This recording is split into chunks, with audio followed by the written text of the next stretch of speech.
Simple এটা recipe, মানে recipe নহয়, চালাড হয়। যিহেতু ৱেট লছৰ পেটৰ কাৰণে আমি কেনেকৈ হাত কাঢ়িব পাৰোঁ তাৰ বাবে মই কেইটামান টিপছ লৈ আহিছোঁ। তাৰ কাৰণে আমাক লাগিব গাজৰ এটা আধা এনেকৈ কাটি লৈছোঁ, কেইটামান টুকুৰা কৰি লৈছোঁ।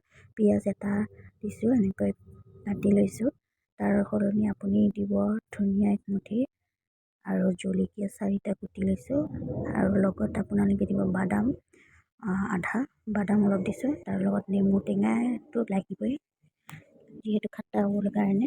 তাৰ লগতে এতিয়া মই এইখিনি কুটি মিশ্ৰণখিনি তৈয়াৰ কৰিম। তাৰ লগতে প্ৰথমে মই বুট আৰু মুগ মিক্স কৰি লৈছোঁ।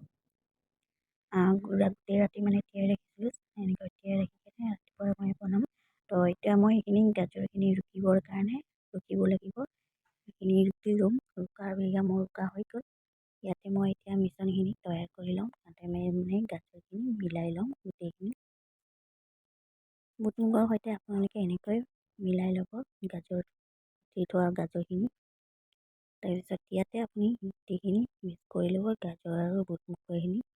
আপোনালোকৰ ৱেট লছত যদি মানে হাত কাঢ়িব বিচাৰিছে, তেনেকৈ মোৰ দৰে এনেকৈ ৱেট লছৰ কাৰণে আপোনালোকে এই চালাডটো বনাব। যিহেতু চালাড পেটৰ কাৰণে খুবেই প্ৰিয়, খুবেই জৰুৰী। আৰু মই ইয়াৰ ওপৰত দিছোঁ বাদাম,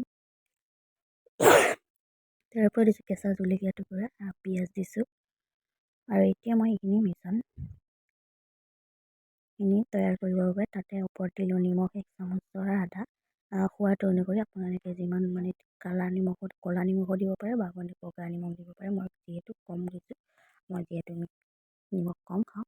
আৰু এইখিনি মিশ্ৰণ তৈয়াৰ কৰি লৈছোঁ, মিক্স কৰি লৈছোঁ। আৰু এইখিনি ভালদৰে গোটেইখিনি মিক্স কৰি লৈছোঁ। লোৱাৰ পিছত ইয়াতে মই মিঠাতেল 1 চামুচৰ আধা দিছোঁ।